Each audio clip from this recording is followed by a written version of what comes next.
대한민국의 조용기 목사님을 소개합니다. 오늘 저는 여러분과 함께 나의 도움이 어디서 올꼬 이 제목으로 말씀을 나누고자 합니다.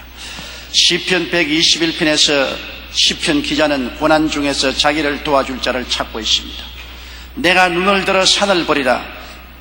산은 고래로 움직일 수 없는 믿음직함을 상징합니다. 사람들이 맹세를 할 때 산처럼 변치 아님을 알리기 위하여 산을 두고 맹세를 합니다. 그러나 시편 기자가 바라본 산은 자연적인 산이 아니라 태산 같은 권력, 태산 같은 돈의 힘, 태산 같은 명성을 암시합니다.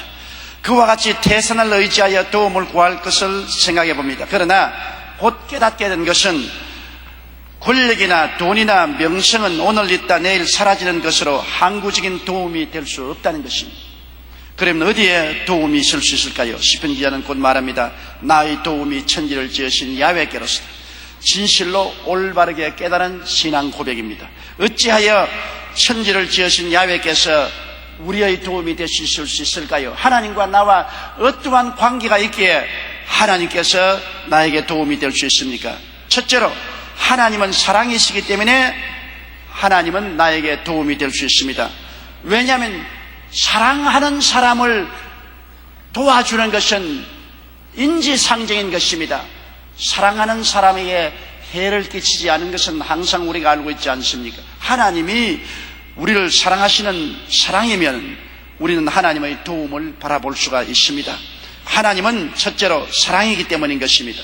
하나님의 모습이 어떻게 생겼냐고 사람이 말한다면 하나님은 영이시라 하나님의 모습을 눈으로는 볼 수 없습니다. 그러나 하나님은 그 모습이 다른 것 아닌 사랑인 것입니다. 사랑이 하나님의 모습입니다. 요한 1서 4장 12절에 어느 때나 하나님을 본 사람이 없으되 만일 우리가 서로 사랑하면 하나님이 우리 안에 거하시고 그의 사랑이 우리 안에 온전히 이루느니라고 말했습니다. 그러므로 눈을 뜨고 봐도 하나님은 안 보입니다. 손으로 만질 수 없어요. 영이시기 때문에 마치 바람과 같습니다. 바람을 우리가 볼 수 없고 잡을 수 없습니다. 그러나 하나님은 사랑이기 때문에 사랑이 있는 곳에 하나님이 있고 사랑을 체험하게 되면 하나님을 체험하게 된다는 것입니다. 인도의 성녀 테레사 수녀의 사랑의 삶 속에 오늘 온 세계가 하나님을 바라보고 있습니다. 1950년 인도의 캘커타 빈민굴에 테레사 수녀가 들어갔을 때 그곳은 차마 눈 뜨고 볼 수 없는 처참한 지옥이었습니다. 사람들은 굶어 쓰러지고 병들어 죽어가고 도둑질과 살인이 백주에 난무하며 창녀가 거리를 누비고 있었습니다. 그러나 이 작은 체구의 여인은 문명자들을 위하여 여러 학교를 세워 7,500명의 청소년을 가르쳐서 졸업시켰고 진료소를 지어 96만 명의 환자들을 돌보아 주었습니다. 또 54개의 나환자 치료소를 만들어 4만 7천 명의 나환자들을 도왔으며 20개의 고아원을 지어 1,600명의 고아를 길렀으며 죽기만 기다리는 3,400명의 무위탁자를 위해 23개의 숙소를 지어 돌보아 주었습니다. 테레사 수녀는 1979년 노벨 평화상을 받을 때 나는 그런 상을 받을 자격이 없습니다. 주님의 고통을 함께 지고 가는 것뿐입니다라고 겸손하게 말했습니다. 87세로 세상을 떠날 때 서로 사랑하라는 말을 마지막으로 남겼습니다. 그의 사랑은 세계 24개국 5,600여 자선센터에서 지금도 계속하고 있습니다. 바로 테레사 수녀의 그 삶 속에 나타난 사랑이 하나님이신 것입니다. 하나님이 어디 있냐고 하면 테레사 수녀의 생애를 통해서 나타난 그 사랑 속에 하나님이 계신다고 우리가 말할 수가 있습니다. 여러분, 아프리카의 성자 알버트 슈바이처 박사의 삶 속에서도 우리가 하나님을 바라볼 수가 있습니다. 밀립의 성자라 불리웠던 알버트 슈바이처는 1875년 독일 알사스 지방에서 태어나 28세 때 이미 철학 박사, 신학 박사, 음악 박사, 이학 박사 4가지 박사학위를 받은 뛰어난 천재였습니다. 그런 그가 1913년에 모든 명예와 부를 뒤로하고 아내와 함께 아프리카로 향했습니다. 그는 아프리카에서도 가장 덥고 독사와 악어가 들끓기로 유명한 랑바레네라는 곳에 병원을 세우고 그곳 주민들을 돌봐주며 하나님의 사랑을 전하기 시작했습니다. 그러던 어느 날 한 부인이 그를 찾아와 저는 정말 이해할 수가 없어요. 당신은 훌륭한 의사요. 위대한 학자인 사람이 왜 이 아프리카에 와서 이런 고생을 하고 있습니까? 그러자 슈바이처는 빙그레 웃으며 이렇게 대답했습니다. 저는 말로서 사람들을 감동시킬 만한 재주가 없습니다. 그래서 하나님의 사랑에 대해 아무리 열심히 설명해도 사람들이 못 알아주지요. 그러나 사랑을 베푸는 동안 저는 하나님을 바로 전할 수가 있습니다. 그는 자신의 삶을 통해 하나님의 사랑을 보여주었고 수많은 아프리카인들은 그의 삶 속에 나타난 하나님을 보았습니다. 하나님은 영이시라 본 자가 없지만은 하나님은 사랑이시라 사랑이 있는 곳에 하나님이 계시고 사랑을 체험할 때 하나님을 체험하게 되는 것입니다. 우리는 바로 가까이에 늘 어머니 사랑을 느끼고 체험하고 있습니다. 하나님은 어머니를 통해서 그 사랑의 손길을 나타내고 있습니다. 사랑이 어디 있느냐고요? 어머니의 생애 속에 우리가 사랑을 보고 체험하고 그 보고 체험한 그 어머니의 사랑이 바로 하나님이신 것입니다. 나실제 괴로움 다 잊으시고 기르실제 밤낮으로 애쓰는 마음 진자리 마른 자리 가라 누이며 손발이 다닳도록 고생하시네. 하늘나라의 그 무엇이 넓다 하리요 어머님의 희생은 가히 없으라. 이 어머니의 사랑이 바로 하나님인 것입니다. 하나님이 어디 있냐고요? 어머니의 사랑의 손길이 하나님이십니다. 유대인의 탈무드에 나오는 말에 이런 말이 있습니다. 하나님께서 말씀하시기를 나 대신 세상에 어머니를 보내었노라. 나는 등이 없어서 어머니를 보내어서 너희를 업어 길렀노라. 나는 가슴이 없어서 어머니 가슴으로 품에 안게 하고 따뜻한 손으로 길렀다고 말한 것입니다. 그렇기 때문에 오늘 어머니를 생각하면 바로 하나님이 그 속에 계셨다는 것을 우리는 보고 체험할 수 있는 것입니다. 가장 하나님이 구체적으로 나타나신 분이 바로 예수님인 것입니다. 하나님의 사랑이 바로 우리에게 보고 듣고 만지고 체험하도록 나타나신 분이 예수님인 것입니다. 이사야 53장 5절에 그가 찔림은 우리 허물을 인하며 그가 상함은 우리 죄악을 인하미라. 그가 징계를 받음으로 우리가 평화를 누리고 그가 채찍에 맞음으로 우리가 나음을 입었다고 말했던 것입니다. 하나님이 세상을 이처럼 사랑하사 독생자를 주셨습니다. 예수 그리스도를 통해서 우리는 하나님의 사랑을 보고 듣고 만지고 맛보고 체험할 수 있습니다. 예수 그리스도의 십자가에 못 박여 몸짓고 피 흘린 그 모습 속에서 십자가의 보혈을 통하여 용서하시고 우리를 의롭게 하시고 우리에게 영광을 주시는 하나님의 사랑을 보고 체험할 수 있는 것입니다. 하나님이 어디 계시냐고요? 예수님이 십자가에서 피 흘려 용서하고 의롭다고 해주시고 영광을 주시는 그 속에 하나님의 사랑이 나타난 것입니다. 하나님의 사랑이 어디 있느냐고요? 십자가에 못 박여 몸짓고 피와 물을 다 쏟아 우리의 허물을 씻어주시고 거룩함과 성령을 주시는 그 속에 하나님의 사랑을 보고 체험할 수 있습니다. 예수님께서 로마 빌라도의 뜰에서 처참하게 채찍에 맞아 상처투성이가 된 그 속에서 하나님이 우리를 치료하시고 우리에게 건강을 주시는 사랑을 보고 체험할 수 있습니다. 십자가 나무에 주님이 저주받아 매달려서 목마르다고 고함치며 몸부림치는 그 모습 속에서 하나님은 우리의 저주를 제하시고 아브라함의 복을 주는 그 사랑을 체험할 수가 있는 것입니다. 십자가에 죽어 늘어지신 그 모습 속에 우리를 사망에서 건져 영생 천국을 주시는 하나님의 사랑을 보고 느낄 수가 있는 것입니다. 예수님을 본 사람은 하나님을 보았습니다. 하나님의 사랑이 예수님 안에 온전히 나타났기 때문인 것입니다. 요한복음 1장 18절에 본래 하나님을 본 사람이 없으되 하나님 품속에 있는 독생하신 하나님이 나타내신다라고 말한 것입니다. 예수님 안에 나타난 하나님의 사랑을 받아들임으로 우리는 하나님을 믿을 수가 있고 하나님의 도우심을 믿을 수가 있습니다. 하나님이 이처럼 나를 사랑하고 있구나는 것을 뼛속까지 깨달을 수 있고 하나님의 나를 사랑하심으로 나는 하나님을 믿을 수가 있습니다. 요한일서 4장 10절로 12절에 사랑은 여기 있으니 우리가 하나님을 사랑한 것이 아니요 오직 하나님이 우리를 사랑하사 우리 죄를 위하여 화목제로 그 아들을 보내셨습니다. 사랑하는 자들아 하나님이 이같이 우리를 사랑하셨은즉 우리도 서로 사랑하는 것이 마땅하도다. 어느 때나 하나님을 본 사람이 없으되 만일 우리가 서로 사랑하면 하나님이 우리 안에 거하시고 그의 사랑이 우리 안에 온전히 이루느니라고 말씀하고 있는 것입니다. 로마서 8장 35절로 37절 우리 다 같이 읽어보십시다. 누가 우리를 그리스도의 사랑에서 끊으리요? 환난이나 곤고나 핍박이나 기근이나 적신이나 위험이나 하리랴. 기록된 바 우리가 종일 주를 위하여 죽임을 당케 되며 도살할 양같이 여김을 받은 나의 담과 같으니라. 그러나 이 모든 일에 우리를 사랑하시는 이로 말미암아 우리가 넉넉히 이기느니라. 사랑이란 우리에게 믿음을 양성해 줍니다. 사랑받고 있으면 우리는 믿을 수가 있습니다. 하나님이 이처럼 우리를 사랑하고 계시기 때문에 우리는 하나님의 도움을 믿을 수가 있는 것입니다. 언제나 여러분이 하나님의 도움을 간구할 때 그리스도 안에 나타난 하나님의 위대한 사랑을 기억하시기 바랍니다. 둘째로 우리가 하나님을 믿을 수 있는 것은 하나님이 우리에게 은혜를 베풀어 주시기 때문인 것입니다. 하나님이 율법으로 우리를 심판하셨다면 우리는 끝까지 도망칠 수밖에 없습니다. 장마철이 지나고 난 다음에 햇빛이 쨍쨍한 날 끄적대기를 들치면 그 밑에 있는 수많은 벌레들이 햇빛을 피하여 도망치는 것입니다. 하나님의 율법이 우리에게 비추면 우리는 모두 다 어두운 곳으로 도망칠 수밖에 없습니다. 하나님이 은혜를 베푸시기 때문에 우리는 하나님의 도움을 바랄 수 있지, 율법으로 우리를 보시면 우리는 한없는 죄인입니다. 머리털보다 더 많은 죄악 때문에 정죄를 받고 심판을 받고 두려워 떨며 도망칠 수밖에 없는 것입니다. 은혜란 것은 값없이 선물을 주시는 것입니다. 하나님께서는 천지와 만물을 은혜로 지어서 선물로 주었습니다. 천지와 만물을 지을 때 우리가 짐 하나 걸머졌나요? 손가락 하나 깜짝했나요?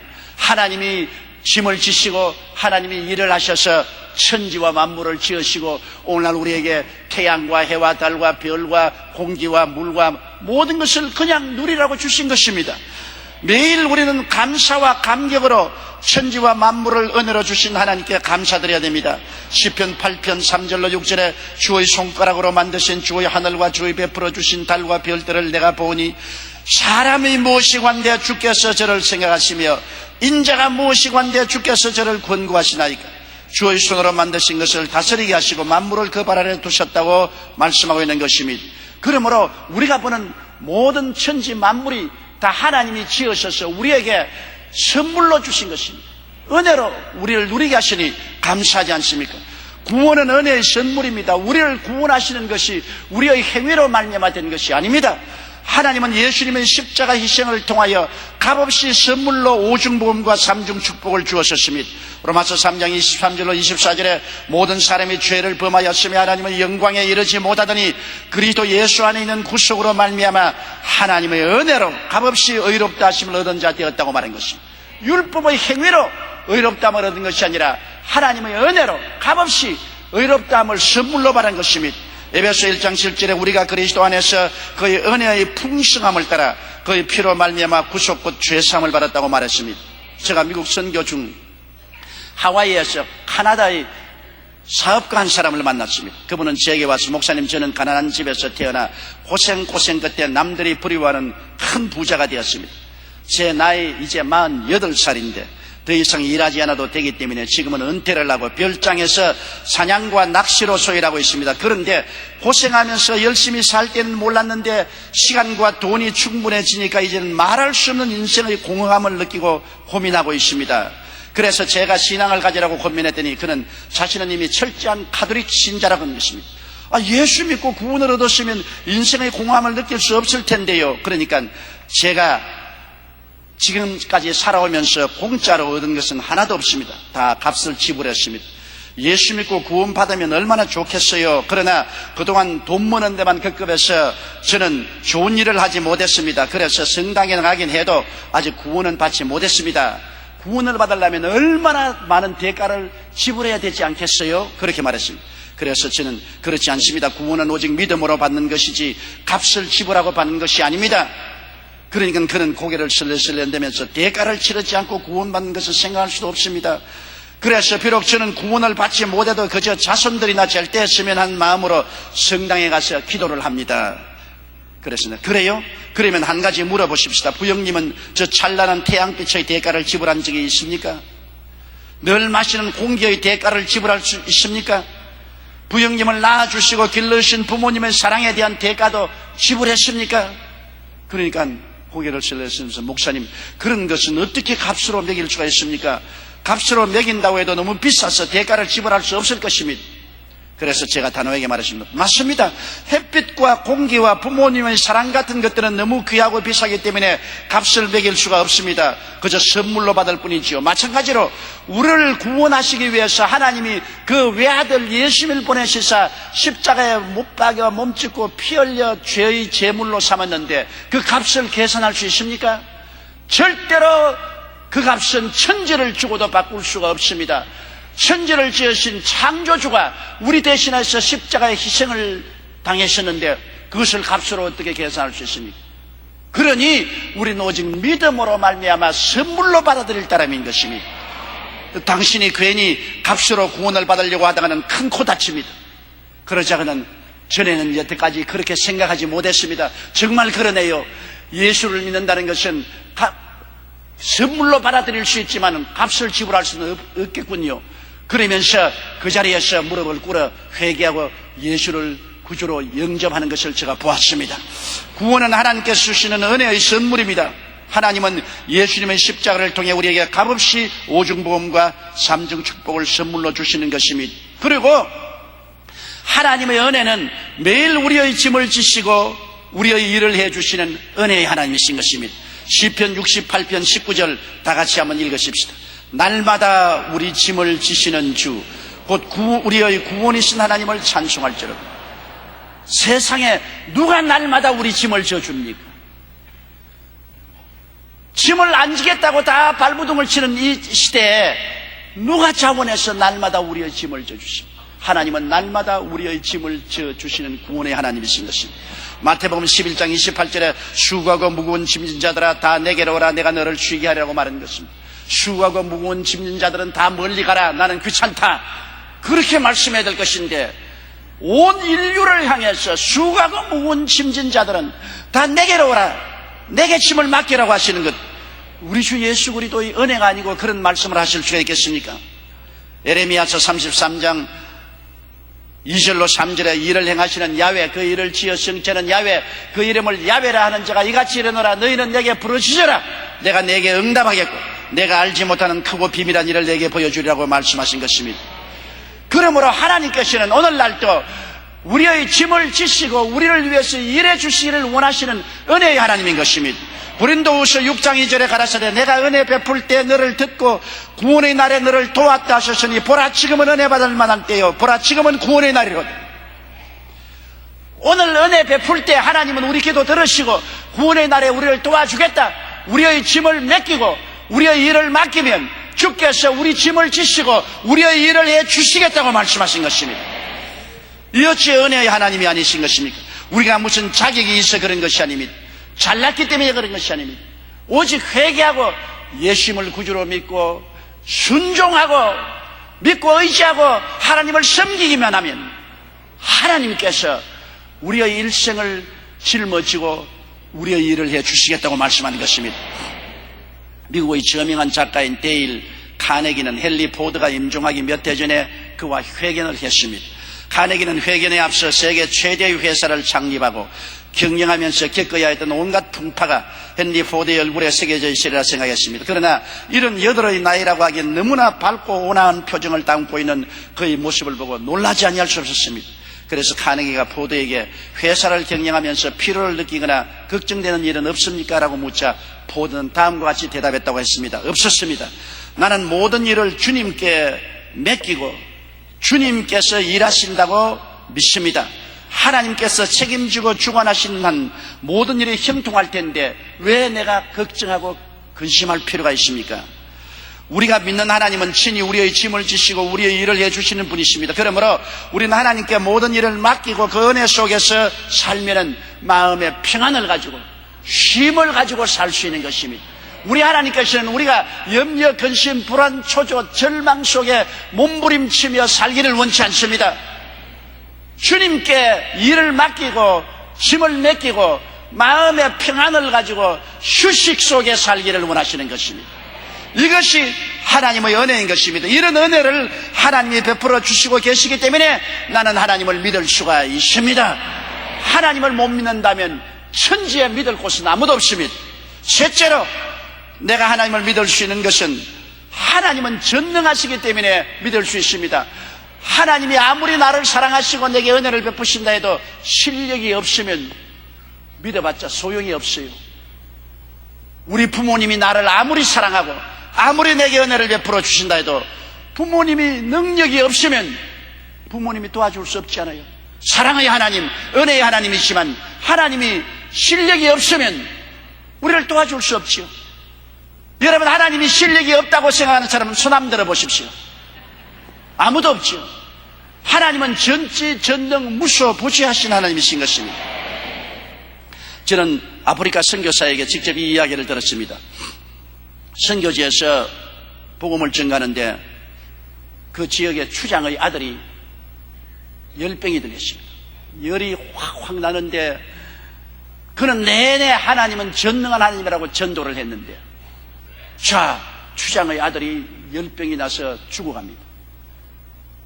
꼭 얼음이 있어야 열을 내리고 심장마비가 걸리지 않게 하고 살릴 수 있는데 이 아프리카에 태양이 내려 쪼이는 곳에 그 오지에 어디에 얼음을 구할 수가 있습니까?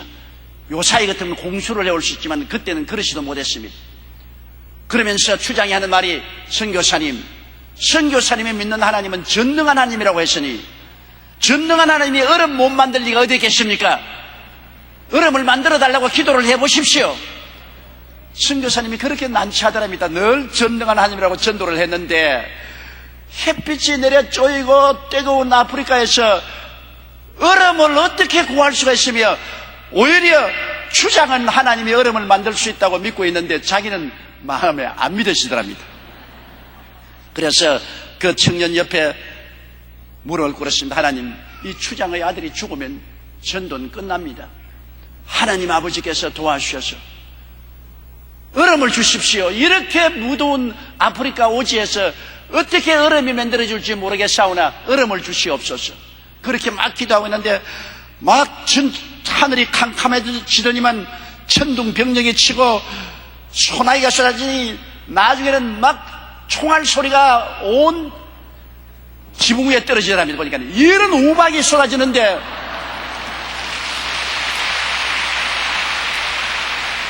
사람들이 나가서 걸어서 우박을 잔뜩 담으니까 얼음 그릇이 됐어요. 그 얼음으로 이 청년을 열을 식혀서 가라앉히고 치료를 해서 그 온 동리가 종족이 다 예수를 믿게 되었다는 간증을 들었습니다. 우리 하나님은 위대하지 않습니까?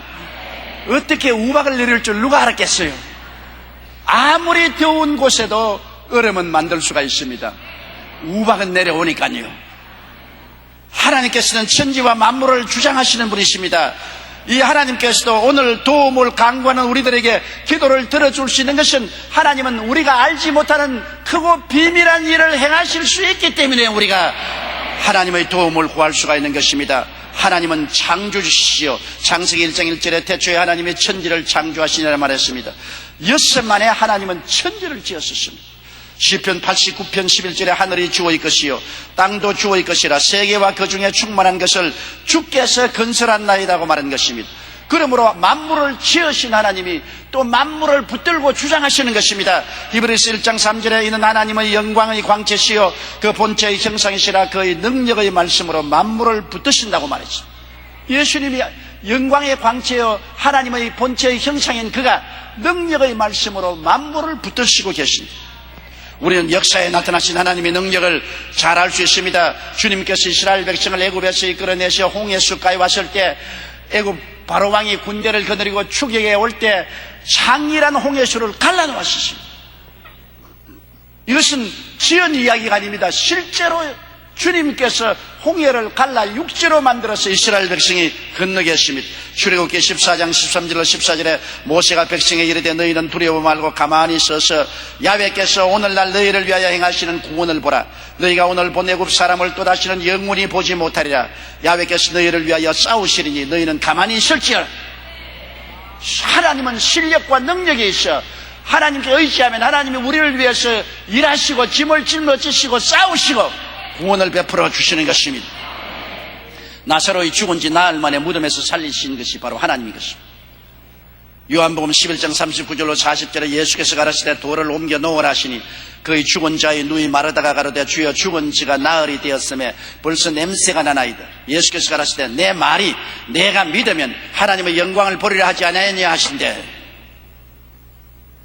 우리가 하나님을 믿으면 오늘날 또 하나님의 영광이 나타나시는 것입니다. 내 믿은 대로 될지어다. 할 수 있거든이 무슨 말이냐. 믿는 자에게는 능치 못하심이 없나니라. 그러나 우리는 너무나 믿음 대신에 두려움을 많이 가지고 있습니다. 하나님이 전지 전능 무소부재하시고 우리를 사랑하시고 은혜 베푸시기를 원하시는 하나님 것을 알면은 우리는 하나님을 믿고 두려움에서 해방되어야 되는 것입니다. 이사야 41장 10절로 13절을 다 같이 소리내어 읽어보십시다. 두려워 말라. 내가 너와 함께함이라. 놀라지 말라. 나는 내 하나님이 됨이니라. 내가 너를 굳세게 하리라. 참으로 너를 도와주리라. 참으로 나의 의로운 오른손으로 너를 붙들리라. 보라, 내게 노하던 자들이 수치와 욕을 당할 것이요 너와 다투는 자들이 아무것도 아닌 것 같이 될 것이며 멸망할 것이라. 내가 찾아도 너와 싸우던 자들을 만나지 못할 것이요 너를 치는 자들은 아무것도 아닌 것 같이 허무한 것 같이 되리니 이는 나 야훼 너의 하나님이 내 오른손을 붙들고 내게 이르기를 두려워 말라. 내가 너를 도우리라 할 것임이라. 이 하나님께 박수로 하면 감사를 드리십시오. 우리를 사랑하시고 우리에게 은혜 베푸시기 원하시는 전능한 하나님께서 그 큰 사랑과 은혜 중에서 내 오른손을 붙들고 내게 이르기를 두려워 말라.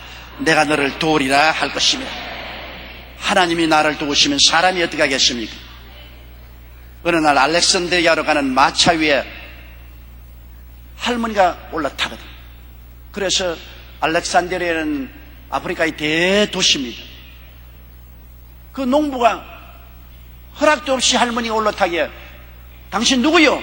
그러니까 나는 호열자 귀신 할머니요 그러더라. 내리시오 당장. 그러니까 아이고 청년 그러지 마시오. 나는 들어가서 알렉산드리아 안에서 3사람만 잡아가려고 합니다. 그럼 당신 3사람 이상 잡아가면 어떻게 할 거야? 칼을 주면서 내가 3사람 이상 잡아가거든 성문가에서 기다렸다가 내가 나오거든 이 칼로 나를 찌르시오. 그러면 내가 죽을 것이오. 그래서 알렉산드리아 시에 들어가자 이 호열자 귀신 할멈이 마차에서 뛰어내렸습니다. 얼마 있지 않다가 알렉산드리아 전시에 호열자가 창궐한다는 소문이 나서 한두 명이 아니라 수백 명씩 죽어서 나갔습니다. 이 농부는 너무나 화가 나서 그 마귀 할멈이 준 칼을 들고 그 시내를 지나서 그 마귀 할멈 차에서 입구까지 갔어요. 그 입구에서 마귀 할멈을 만났습니다. 당신 내게 약속하기를 3사람만 잡아 죽이겠다고 했는데 지금 호열자가 창궐해서 이렇게 많이 사람들이 죽어가니 당신이 이 칼을 받고 죽으시니까 잠시 기다리라고. 사실은 내가 잡은 사람은 3사람밖에 없는데 다른 사람은 겁을 집어먹고 재물에 죽은 사람들이에요. 정말 생각해 볼 만한 말입니다. 호열자가 와서 3사람밖에 안 죽였는데 호열자가 돈다는 소문이 나가지고서 겁을 집어먹은 사람들이 모두 다 유사 콜레라에 걸려서 재물에 죽었어. 두려워한다는 것이 얼마나 무서운 일입니까? 오늘날 공포감이 휩쓸면 경제도 망하고 정치도 망하고 사회도 망하는 것입니다. 마음의 평안을 가지는 것은 절대로 중요한 것입니다.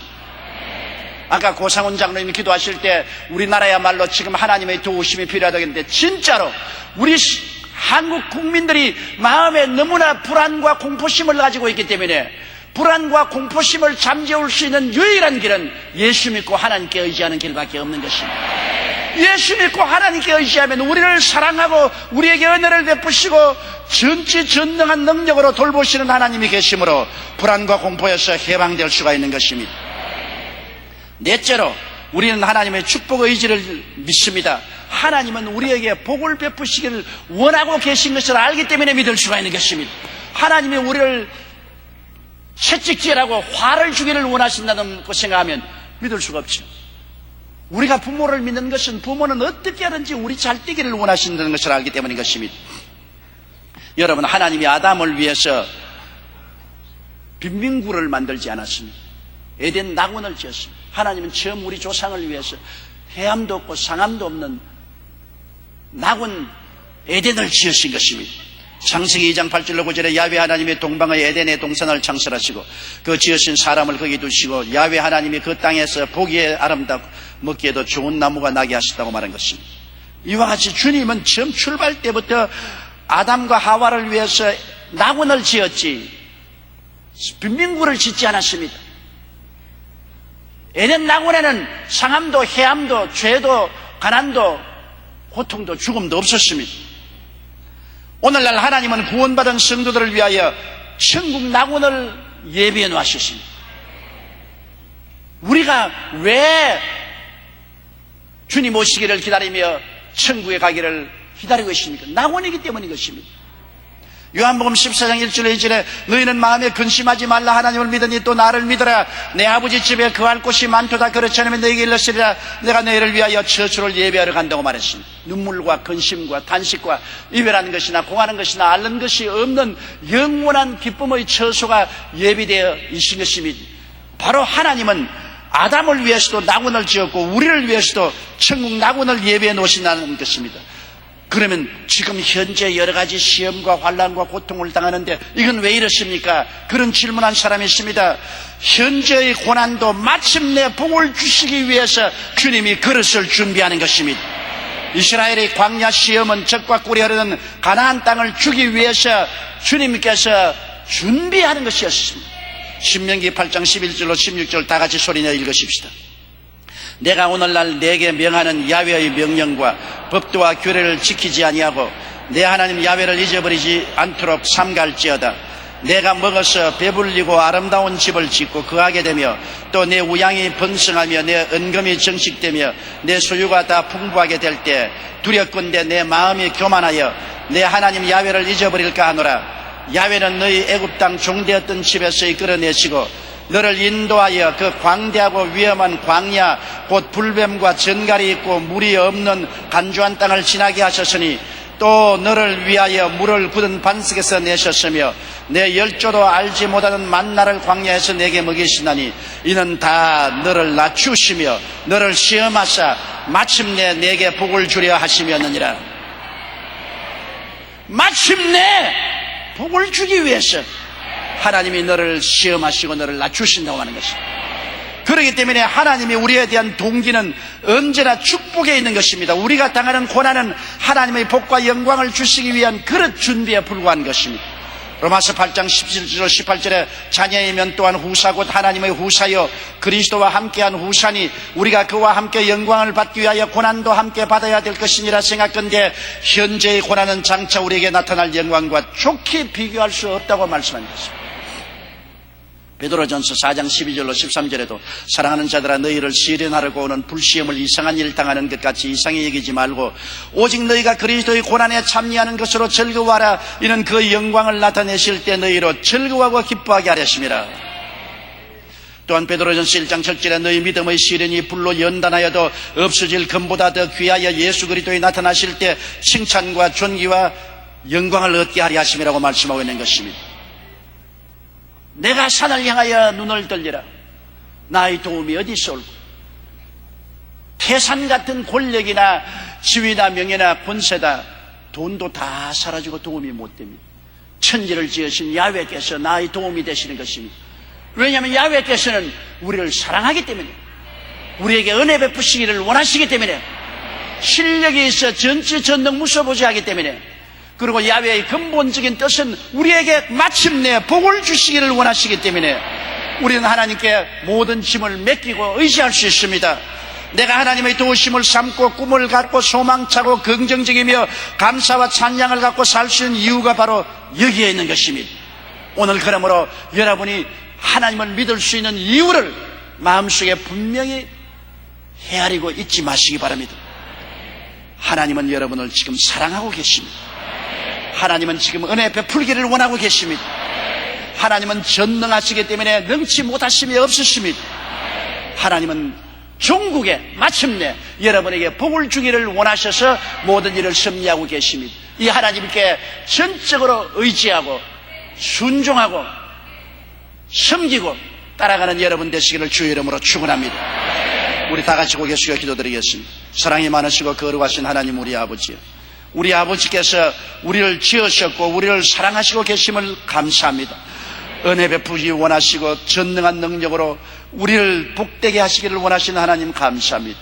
하나님 아버지여, 그러므로 우리는 모두 다 하나님을 전적으로 믿고 도움을 하나님께 받을 수 있도록 축복하여 주옵소서. 예수님 이름으로 기도드리옵나이다. 아멘. 할렐루야. 아멘. 목사님 감사합니다. 구독과 좋아요는 제작하는 데 힘이 됩니다. 감사합니다.